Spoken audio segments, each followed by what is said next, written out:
Blood and Wine. What can be said about Blood and Wine? It is one of the greatest expansion packs to come out in gaming in years. CD Projekt Red never discourages longevity. They never say no to it, they just keep going. Originally, Blood and Wine was supposed to be around a 20-hour expansion. They bumped it up to a 30-hour plus expansion. They decided to go, screw it, let's keep going. This is Geralt's last adventure, let's go all out. And they did.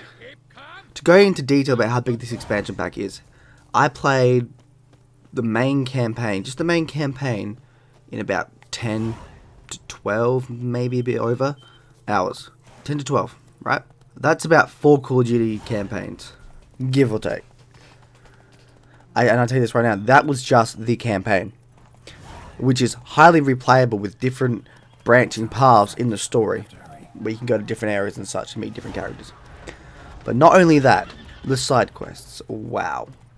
I've played around 15 plus hours of doing side quests, and I've still got a shit ton to do. So overall, I've put in around 26, 27 hours of Blood and Wine, and I've still got about 10 plus hours to go.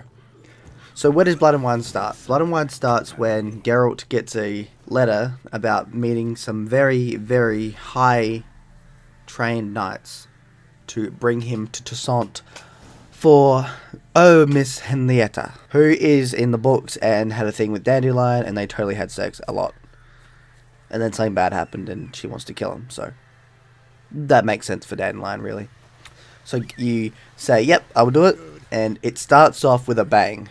It starts off with you able to fight a boss giant.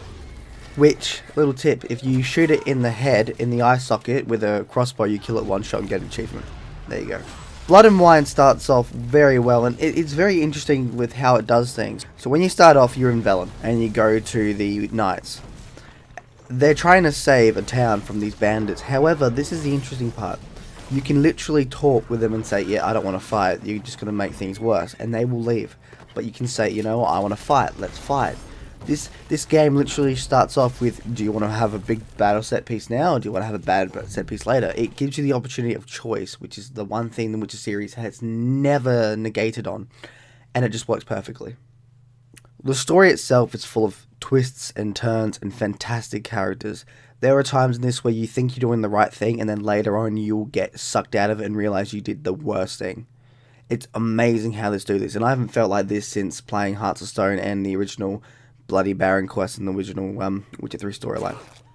It's so well done, and we get a fantastic character from the books that comes back, and we all know who it is. I'm not going to say who it is, but if you're the book reader, well, Blood and Wine in the books, it's pretty obvious who it is, and he is back. He is amazing, and it feels like a long lost friend coming back from 100 years away, you know.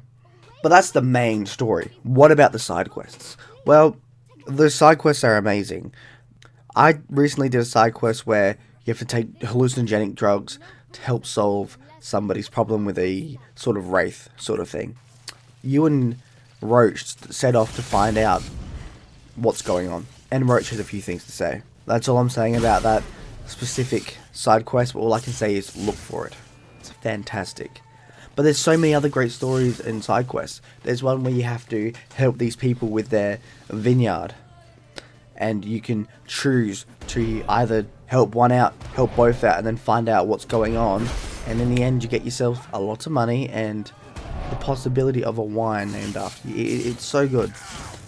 Now, another big thing that the Witcher 3 Blood and Wine gives you is Geralt's home. Big giant winery that had a lot of people slaughtered in it, but I mean, well, that's a Witcher for you. It comes to you, and you feel like, really, a Witcher having a house, yeah, whatever. But it really comes together perfectly that you can't help but feel like Geralt, you can finally relax. And Geralt is, after so long, able to sit down and just relax after this big giant battle with the Wild Hunt, with Gaunter Dim, and now the vampire story.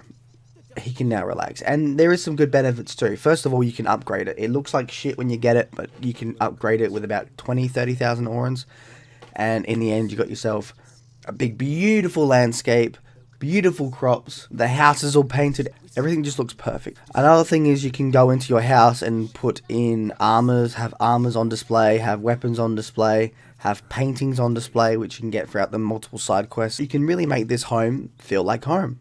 So the boss fights in The Witcher 3 could have been better. They could have had some changes, but they were fun as it was. Hearts of Stone up the ante, made it even better. Blood and Wine not only gives you almost a boss every single mission you have, main story mission, but they make him funner, faster, harder, and just a lot more tactical. And that's one of the great things about these boss fights are fun. When you beat them after one that's trying to kill you all the time, you feel great. You really got to stock up on your items, potions, so on and so forth, to kick its ass. And it just feels so great to get that landing blow and move on to the next one. Very Dark Souls-ish in a way. Another thing that needs to be said is that this expansion needs to be played after the main storyline. After you finish the main quest and you've defeated the Wild Hunt, this is when you should start Blood and Wine, because canonically it starts at the end of the story of number 3. You can play it beforehand, but it's better done at the end of 3's storyline. Now, but this can be a little bit of a toss-up, because within it, you get these mutagen upgrades, which you get usually within the 3rd, 4th quest. You get a thing from Yennefer that says, hey, I found this out, bang. Go find it, you get these mutagens, which are very, very helpful. They are very big, very strong, and they just work well. They work amazingly well.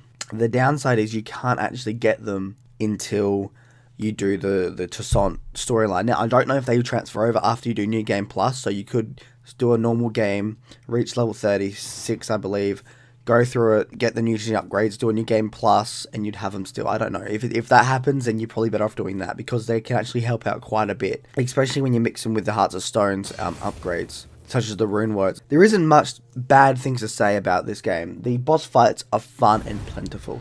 The side quests are what you would expect from The Witcher. Some are very thought-provoking, some are very characteristically amazing. You make so many great characters. There are so many references to not only the books, the games, but other media. There's even like a Batman reference and a Lord of the Rings one and Game of Thrones ones. There's all these great references. There's over 20 new enemies that are just great to fight. There's over 90 quests, plus all the question marks scattered out throughout the world. There's so much to this expansion pack that make other games just bow in shame. We've all seen the memes. We've all seen the picture. Most video game companies release DLC as full games. CD Projekt releases full games as DLC, and that holds true here. This is an old school expansion pack times 10. It's over 30 plus hours. There's more characters within this that have more hearts and soul than most full video game stories.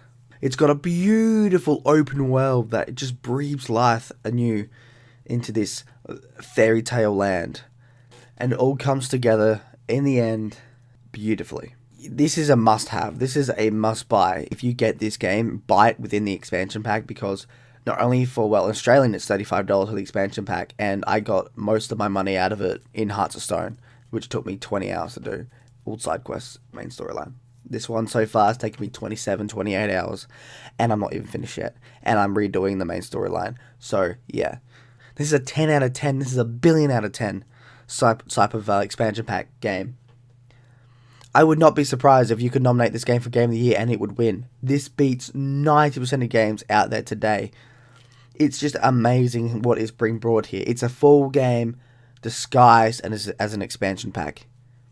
Hell, if anything, I want to give more money to CD Projekt Red for how well this is. From value to what you get, from characters, from story, from emotional value, from everything else you like from fantasy, it works. It takes your fairy tale love, it puts it on its head and makes you go, wow, I want more. It rips your heart out with the wrong decisions that you make, which you do not think is wrong. It pulls your eyes and goes, yes, what? You're not missing all this, you're missing all the small details. It just comes together perfectly, and all I can say is you need to buy this game. This is a must-buy video game, a must-buy season pass, must-buy everything. The overall package is almost impossible to finish by the sure factor that there's so much to do, and this is such a beautiful world. This is a complete experience that will never go wrong. At the end of the day, when it's all over, this is a fantastic goodbye, a swan song to the Witcher series. In the end, it was so great to just finish the main quest and have the last quest come up. Go home. Never a good omen. Just go home. Go. That was the last quest. You go home and you get meted with one of your friends that you haven't seen since the ending of The Witcher 3, you know. And when they come, when you finally see them, you can't help but feel happy. You can't help but feel like it's over. It's the Ouroboros. It's done and dusted, and this is the perfect ending for them. It's no big fight. It's no end of the world scenario. It's just you go home and somebody you love comes to see you. And that's it. That's where it ends. And it's perfection. It's one of the best, somewhat bittersweet, if you wanted something big and epic, way to end not only Geralt's big epic quest from well, technically the books than here, but also for an expansion. That's Aussie Viking out for my views on Blood and Wine, which I need to go back and play for another 20 plus hours, which I'm probably going to do, because this game is amazing. And the only downside I could really have is that there are areas within the map which you think you can go to, but they don't. Even though there are areas that are either further ahead you can go to, but you can't. So the one thing to do on the map is there are areas, there are big bulky areas which you think, alright, I should be able to go to it. They're not covered in mist, they should be fine. But you can't go to them. But that's been a problem since Witcher 3 and the first expansion pack. That's been a problem where how they do their outlines of where the world ends. That's a minor thing though, because what you get is around 50 square kilometers, I believe, in Toussaint. You get a beautiful world, dripping with value, dripping with beauty, and just brings a niceness, a different spin on the Witcher world. It's not dark, yet it's disgustingly dark. It has the knights, the stereotypical knights that have more to them than you think. It has character, it has beauty, it has power, and it comes together well. Anyway, that's Aussie Viking out. It's on Valhalla.